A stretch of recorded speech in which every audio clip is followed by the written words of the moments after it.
You're listening to a pre-recorded broadcast on gshradio.com. Hey, this is Vinnie Marconi. And this is AJ Menendez. Welcome to Pit Stop. If you or someone you know overindulges quite often, or if the hangovers are getting to be too much to bear, if you think you or someone you know may have a problem, then you're in the right place. Grab a cup of coffee. Get comfortable. Let's chat. And welcome to Pit Stop. This is Vinnie Marconi, and I'm here with my partner in crime, AJ Menendez. You're supposed to be awake now, AJ, are you? No, because I'm still in bed. You know, sometimes I really would like to hurt you. You had your chance this past weekend. Yeah, except you were really stressed out, and I was afraid I would really hurt you. We had a good time this weekend. Out? I don't know what you're talking about. Yeah, okay, buddy. Okay. Woosah moment, time to breathe. Yeah, okay. It was a crazy weekend. It was an emotional weekend. But we had a good time. We did. We had a good time. We did. Even though it was way, way, way too short. It was, but it always is. Next trip you get to come down here, though. No, I'm looking forward to it. I really am. Awesomeness.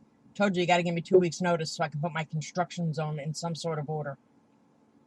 Oh, wait, we can wait until you're done, sir, because with the humidity and the heat the way it's been lately, I don't know that sleeping in your happy place would make either one of us very happy.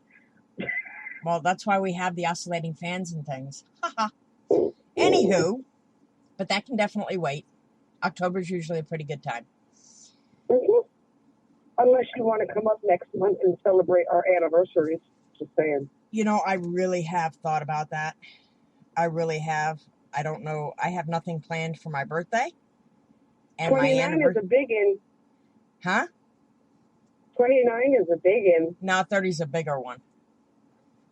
True. But yeah, you're right. It'll be 29 and it's my birthday. My anniversary date is my birthday. So I don't know well, it's the day after my birthday anyway. We know what that's like. But because we've been running ragged for these last couple of weeks, and I know you've been stressed out too, but I've been stressed out because of it. I forgot what it was to have self-care. So you want to talk about everything we're not doing? Pretty much, yeah. It's a reminder course for both of us what we're supposed to be doing, instead of me constantly going, where did my energy go? And I can tell you something else. When you're over 50, it goes pretty quick. It goes pretty quick, and you're not over 50. But I've been running like this since before I went to Kansas City. I know you've been running for a solid month or more. Yeah. So I chose today's program because I needed a reminder, and I thought maybe you wouldn't mind hearing about a reminder about the importance of self-care in recovery. Yeah. I found the first article, the first section of this, on SoberNation.com. You ready? I'm ready. All right. Self-care. And before I get really into this, I'm going to tell you that this particular article speaks specifically of coming out of a recovery center. Okay. This is not like you and I did it where we just kind of holed up and started going to meetings type stuff. This is strictly for a recovery center. Okay. So, if you have completed a drug treatment program, you realize that a brave new world awaits you, and it can fill your mind with uncertainty, doubt, and even fear. You have poured every ounce of effort and determination in addressing your addiction. And now it's time to utilize the tools that you were given while in rehab and use them in real time. Once you're back home and back into the routine of everyday life, it doesn't take long to discover there is a night and day difference between getting sober and staying sober. Amen. While your time in drug treatment had its share of obstacles, you could count on the fact that you were in a secure environment and you had the constant presence and support of counselors and your recovering peers. Now that you're back in your home environment, the emotions that you feel, the challenges you face, and the opportunities that lie ahead can easily overwhelm you. If you stay stuck in the spin cycle of these experiences, It can make you physically, psychologically, and spiritually weary, and it can lead you back to relapse. AJ? Ouch. Yeah, well, but it's true, and we both know it, and that's the sad part. It is. I tell my students all the time that their recovery does not start while they're in treatment. Their recovery really doesn't start until they're let back out into the real world. And that's when they have to learn how to use the tools that they've been given while they were in treatment.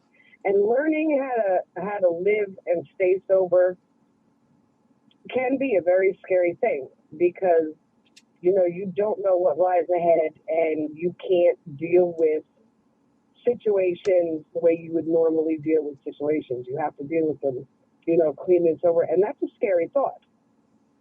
And Yeah, when because you we first still come want out to of hide. recovery, you really don't have a clue who you are. It takes about a year, maybe a little more than a year of recovery for you to even start realizing who you are, not who you were. True, because we so lose ourselves in the addiction that we forget the little things that we used to enjoy. And it's so I hard to don't get think I back ever into it. enjoyed anything. I think I was right out of the gate. Okay, I used to enjoy stuff. Like building You're older models. than me. Like building models. Building models when I was growing up was a big thing for me. Hmm. Can you imagine trying to build a model on Coke? You would think that, well, okay, no. No. And the reason for that is because you actually start to shake. Your adrenaline is pumping so high and your heart is beating so fast that you have the shakes. How do you put together itty bitty parts on a model when you have the shakes? Yeah, I could see that being problematic. Okay, so when I got clean, I started rediscovering the things that I forgot I enjoyed. Just saying. But even that can be a scary thing. Well, of course it can. Because now you forgot. Now, when you were a kid, you did it pretty well and it was kind of easy. And then when you get back into it again, it's like, what the hell am I doing?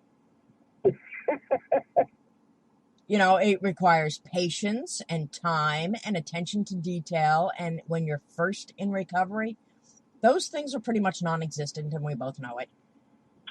See, you were lucky. Where with me, I was destructive from a very early age.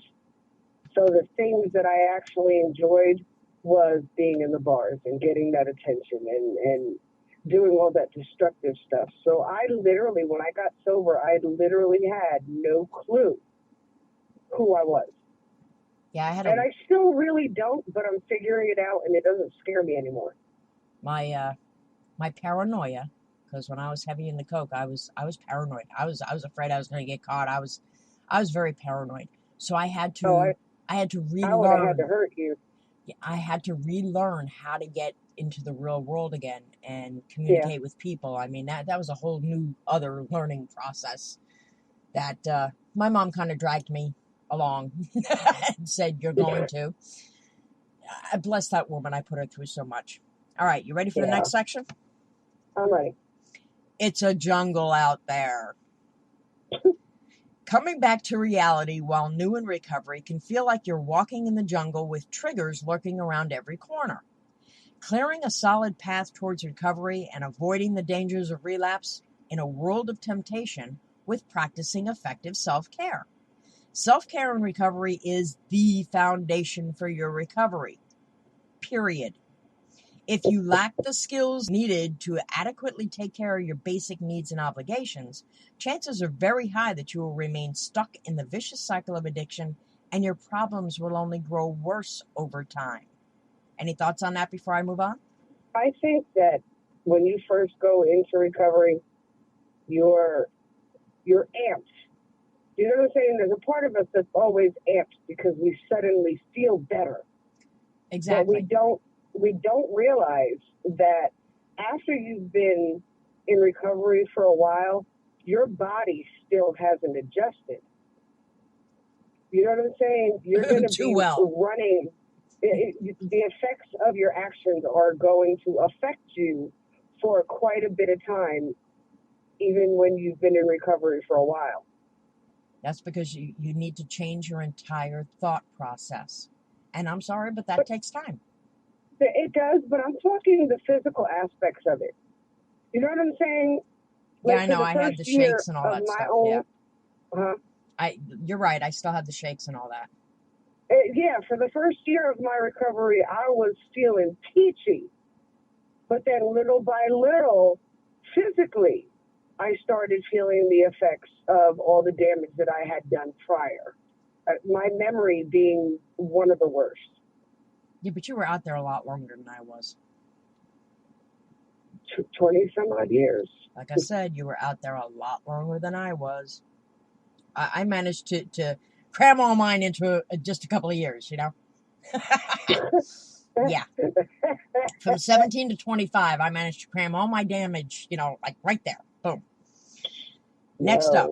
I said, I think at 25, I was still getting into the acts of addiction. Nah, at 25, I had already lost everything and was living on the streets. That's a pretty big wake-up call. You pretty much got lucky. I did.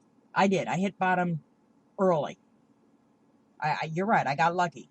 Again, be grateful for every little experience that you went through, good, bad, or indifferent, because it made you who you are today.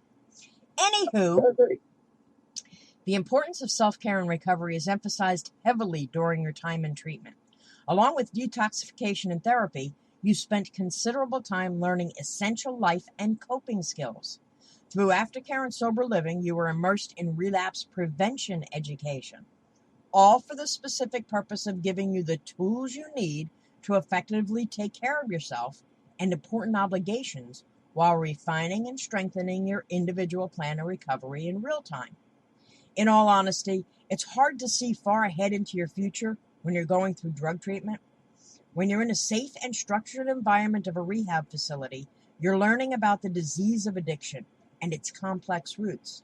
After a while, you become used to the daily agenda of your drug treatment program.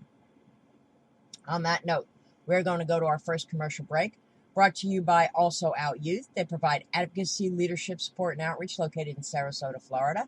And we'd like to thank our co-sponsor in part, TB Roofing and Construction, LLC in Largo. They specialize in roofing, brick pavers, and home improvement. You can find them quicker and faster at rainbow411.com. We'll be right back. Hey everyone, this is Raquella, and thank you for listening and supporting GSHradio.com. Come stay at the award-winning Flamingo Resort in St. Petersburg, Florida. Located conveniently off I-275 at exit 17, the Flamingo Resort is Florida's largest LGBT resort. Pet-friendly with 120 rooms and an 80,000-gallon pool. Celebrate the weekend with your friends at one of our monthly themed events or our infamous Sunday tea dance with live DJ and dancers. Dine al fresco by the pool or enjoy a signature cocktail at one of our 6 bars. We are not just a weekend destination.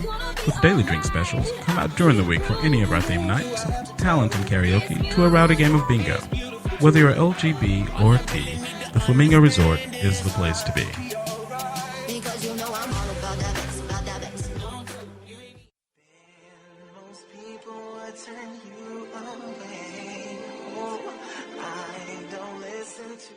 What's going on, fam? It's your boy, Dare Line, and you're listening to GSH Radio Live.